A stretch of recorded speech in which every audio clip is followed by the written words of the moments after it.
Presiden Joko Widodo resmi membuka Pekan Olahraga Nasional PON ke-20 di Stadion Lukas NMB Jayapura, Papua, Sabtu malam lalu. Jokowi mengaku bangga karena PON untuk pertama kalinya bisa digelar di tanah Papua.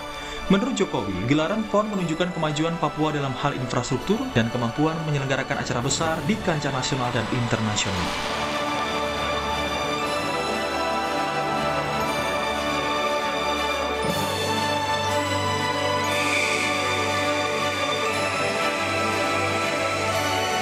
Yakinlah kemajuan Papua akan berjalan cepat. Mari kita tunjukkan partisipasi kita untuk menjamin keberhasilan PON ke-20 ini. Dengan mengucap Bismillahirrahmanirrahim, dengan nama Tuhan yang Maha Pengasih lagi Maha Penyayang, Pekan Olahraga Nasional PON ke-20 Papua secara resmi saya nyatakan dibuka.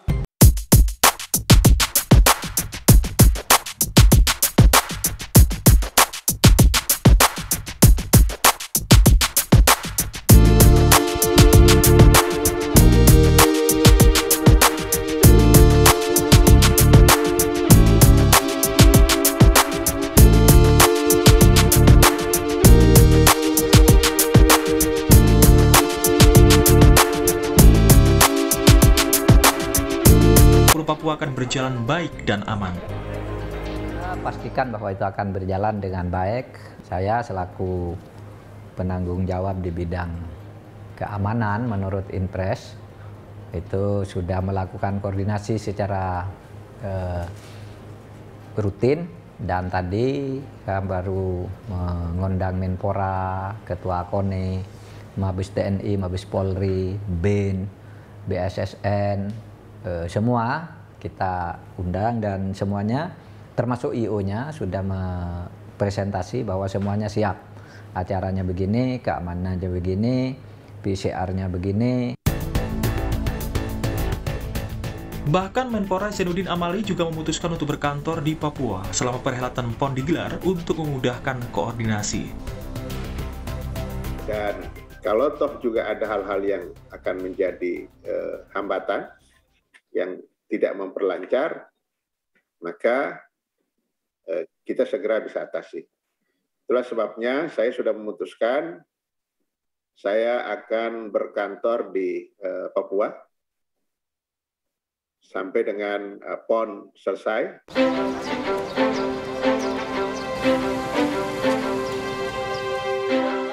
Di sisi lain, ajang besar olahraga itu bisa menjadi pemicu baru lonjakan kasus COVID-19 di tanah air jika tidak diantisipasi dengan serius.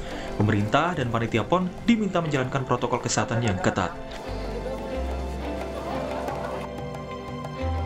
Iqbal Eliasar, epidemiolog kolaborator lapor COVID-19, dikutip dari Kompas.com mengatakan, protokol kesehatan jangan hanya bagus di atas kertas, melainkan juga perlu diterapkan efektif, efisien, dan konsisten. Jangan ragu memberikan sanksi tegas. Berkaca dari Olimpiade Tokyo 2020, tuan rumah sudah melakukan persiapan luar biasa dan menerapkan aturan ketat. Namun penularan COVID-19 masih terjadi dan kebanyakan di luar laga.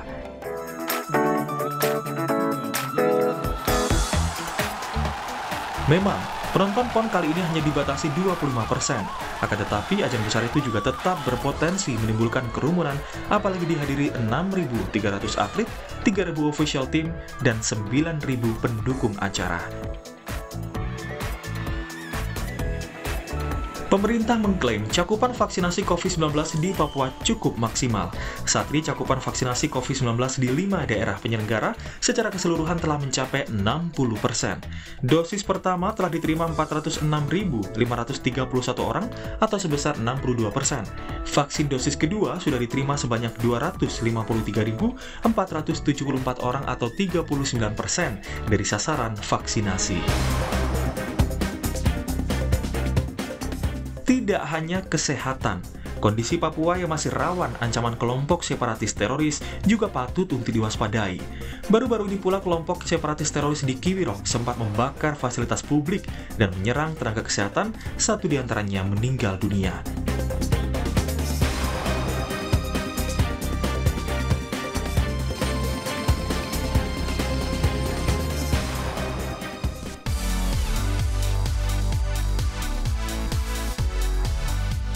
menjamin keamanan dan kesehatan di ajang PON mutlak diperlukan.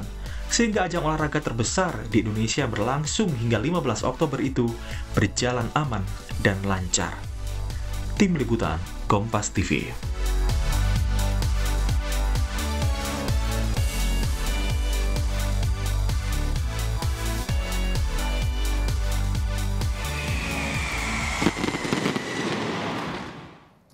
Gelaran ajang olahraga terbesar di Indonesia, Pekan Olahraga Nasional atau PON ke-20 yang diselenggarakan di Papua menjadi harapan besar dan bukti adanya kemajuan infrastruktur di Indonesia Timur.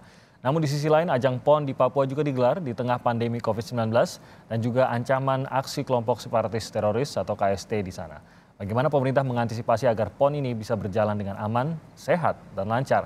Pagi ini kita akan membahas dengan sejumlah narasumber melalui daring. Di antaranya ada pengamat militer Institute for Security and Strategic Studies atau ISES, Mas Khairul Fahmi, ada Deputi Bidang Pencegahan BNPB sekaligus Ketua Satgas Prokes PON 20 Papua, Ibu Prasinta Dewi, dan ada tenaga ahli utama KSP, Bang Ali Mohtar Ngabalin. Selamat pagi semuanya, Bu Sinta, Mas Khairul, dan juga Bang Ali. Assalamualaikum. Ya, selamat pagi di Tanah Jawa dan selamat menjelang siang di Tanah Papua.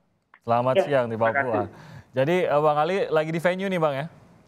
Lagi di venue, ini lagi di Dok 2, kami pas ada di Dok 9 di Dok 4 melihat venue karena sebentar lagi teman-teman akan bertanding sebagai Ketua Umum Pengprov Pengurus Provinsi DKI Jakarta untuk Selam. Saya sekaligus sebagai manajer untuk harus mengawal para atlet DKI dan mohon doa dan dukungan Bapak dan Ibu di Jakarta dan seluruh masyarakat Indonesia agar PON ini bisa tetap berjalan sesuai dengan harapan dan cita-cita kita semua. Amin, Bang Ali. Nah, Bang Ali, Anda kan sering sekali juga kami undang untuk membicarakan mengenai Indonesia Timur, gitu Bang Ali. Nah, Anda sendiri mungkin bisa menyampaikan setelah melihat persiapan, setelah melihat megahnya pembukaan PON 20 gitu. Mungkin bisa memberikan kepada kami, mungkin banyak yang belum sempat ke Papua, mungkin belum mengenal Papua hari ini dibandingkan dengan mungkin beberapa puluh tahun yang lalu. Apa artinya tuh Bang setelah melihat kesuksesan dari pembukaan dan kesuksesan dari perjalanan PON ini? Saya ingin menyampaikan bahwa kalaulah Bapak dan Ibu sempat menginjakkan kaki di Tanah Papua, khususnya di Jayapura, Merauke, dan Timika, tempat pelaksanaan Pekan Olahraga Nasional. Lebih kurang 75 tahun Indonesia merdeka, di tahun ke-40 ini, sejarah mencatat bahwa Tanah Papua menjadi satu-satunya daerah teraman dalam pelaksanaan Pekan Olahraga Nasional di masa pandemi. Karena itu berbagai macam berita, yang paling banyak itu berita tipu-tipu dari luar negeri, orang yang banyak baca bikin cerita bohong semua. Di Tanah Papua ini semua orang dari pantai, dari gunung turun menyaksikan betapa megahnya Pekan Olahraga Nasional Indonesia. Karena orang-orang Papua bangga, orang punya saudara-saudara dari Sabang, dari tanah Sumatera, Jawa, Sulawesi datang ke Tanah Papua. Karena itu dalam setiap pertemuan, umpama tadi malam mereka menyampaikan apresiasi dan kebanggaan yang luar biasa karena pemerintah, kemudian masyarakat, semua bisa datang. Tidak saja para peserta atlet ya atau cabur-cabur, tetapi banyak sekali orang dari yang tidak ikut pertandingan tetapi hadir di Tanah Papua, kemudian menyaksikan bagaimana pembukaan PON. Dan saya melihat dengan mata kepala lebih kurang 2-3 kilometer orang antri dengan teduh, dengan tenang untuk bisa masuk dalam Stadion Lukas NMB.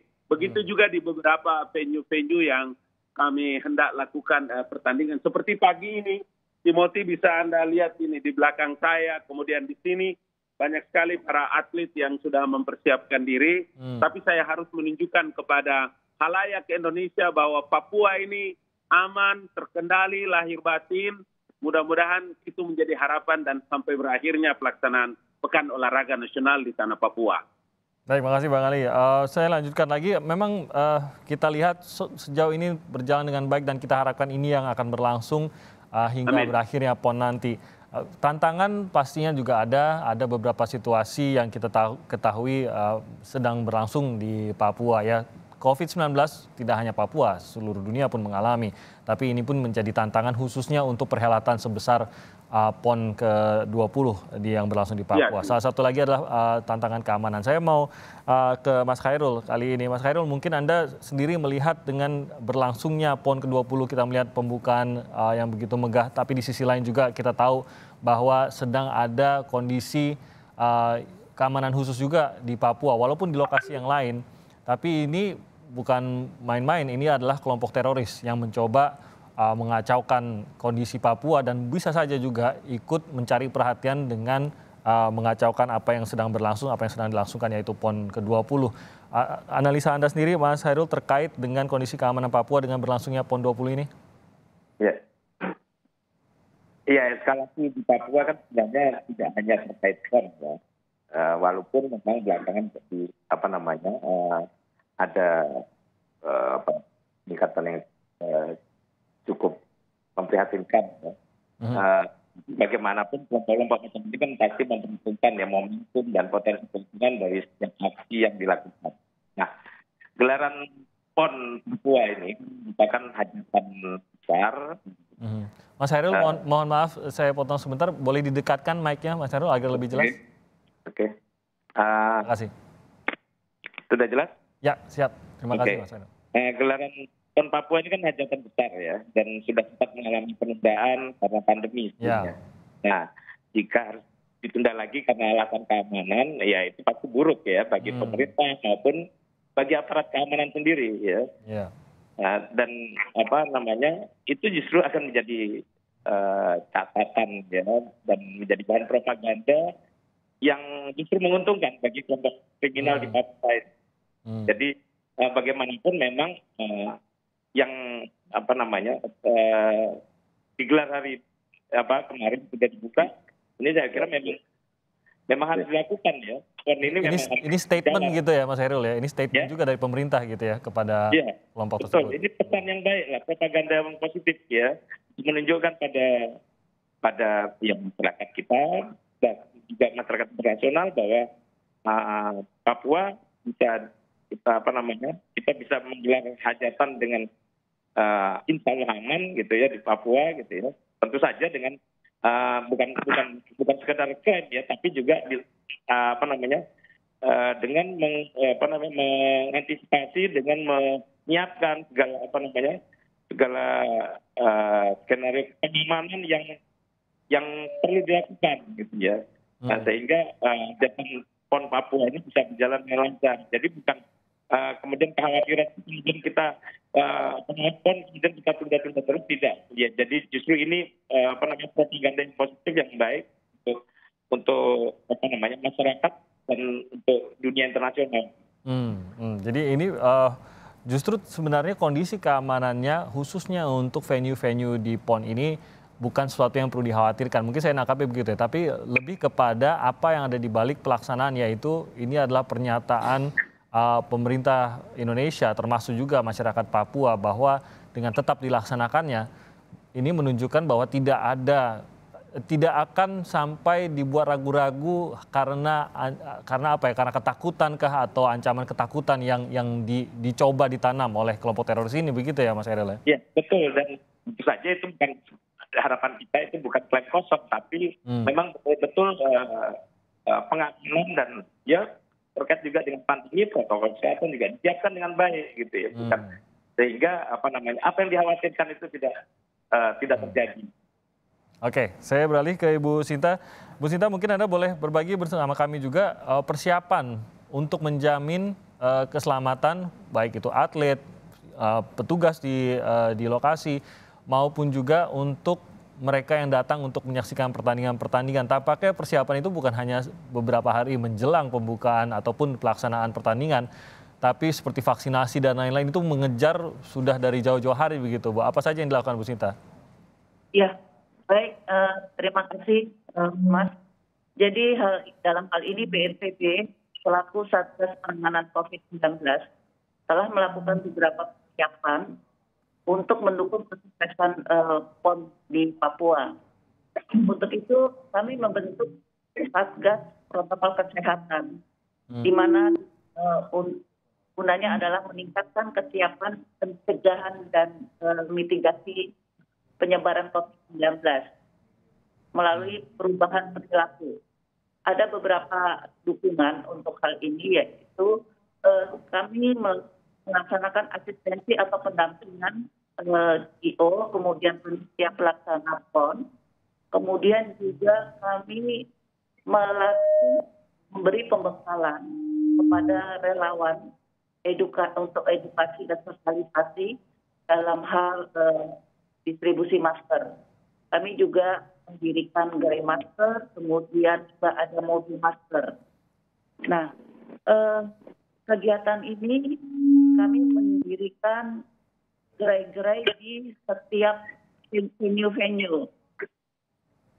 Setiap kegiatan cabur kami mendrop sejumlah masker, bagaimana kita akan memantau dan memberi masker-masker kepada mereka yang akan memasuki venue. Juga dalam hal mobil masker, kami akan mendatangi kerumunan-kerumunan, terutama di pasar, kemudian juga di beberapa kegiatan-kegiatan yang menimbulkan aktivitas kerumunan. Itu akan menimbulkan aktivitas kerumunan. Itu Mas. Dan sejauh ini bagaimana Bu pantauan dari penjagaan atau pelaksanaan protokol kesehatan khususnya di tengah masyarakat? Ya, memang tidak mudah ya Mas, bagaimana kita memberikan edukasi kepada masyarakat untuk membiasakan memakai masker setiap hari. Nah, kami berupaya untuk mengajak beberapa ini tentunya mereka mau untuk memakai masker. Ya, apalagi mereka akan memasuki venue karena keselamatan atlet juga bergantung kepada penonton yang akan melihat pertandingan-pertandingan tersebut. Dan setiap kegiatan kami juga memantau sejauh mana efektivitas kegiatan kami, apakah masyarakat itu sudah memakai masker. Kadang-kadang kan pertandingan begitu euforia, mereka copot masker, teriak-teriak lupa. Nah ini kami selalu mengingatkan mereka melalui relawan-relawan yang direkrutmen oleh PB PON. Itu Mas. Dan ini pasti mengalami kesulitan juga. Ya tadi seperti Ibu bilang euforia begitu Bu ya. Suasana yang tidak biasa tentunya lebih sulit. Nah, apakah ada aksi di balik itu atau sebelumnya atau mungkin lebih kepada dibandingkan dengan menegur ya mencoba dibekali dulu gitu agar masyarakat menjaga protokol kesehatan selama seluruh pertandingan berlangsung gitu dan siapa-siapa saja yang dilibatkan di sini Bu? Ya, kami melibatkan hampir semua ini ya pentahelik kan. Kita juga melibatkan dari TNI, Polri untuk membantu juga dalam penegakan protokol kesehatan ini. Kemudian juga kita melibatkan media, Mas. Jadi setiap kegiatan kita liput, ini juga untuk evaluasi kami. Kemudian sebelum kegiatan kami sudah memberikan edukasi kepada relawan bahwa mereka adalah tim yang terdepan untuk mendekati masyarakat supaya mereka dengan ikhlas menerima pemakaian masker ini. Untuk mengedukasi itu memang bukan hal yang mudah ya. Kita butuh pendekatan yang khusus buat mereka untuk membiasakan bahwa masker ini udah seperti pakaian yang harus dipakai begitu keluar rumah, begitu mendekati keramaian. Nah, itu yang kami upayakan. Juga kami melakukan koordinasi dengan Pemda, di mana ketika kami datang, itu justru himbauan-himbauan melalui poster-poster itu udah banyak yang nggak ada Mas gitu. Jadi kayaknya harus lebih diperbanyak lagi. Nah kami juga melalui jingle, terus kemudian juga koordinasi dengan panitia pelaksana sebelum kegiatan pertandingan itu agar dihimbau untuk jangan lupa memakai masker. Nah, itu beberapa upaya yang sudah kami lakukan. Oke, tapi vaksinasi itu wajib ya Bu ya untuk bisa menyaksikan ya? Bagaimana? Kalau vaksinasi apakah wajib bagi semua pihak ya?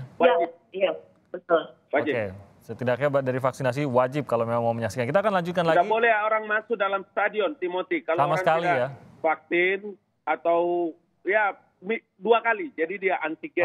Jadi aman. Betul itu Ibu Deputi, top deh. Mantap.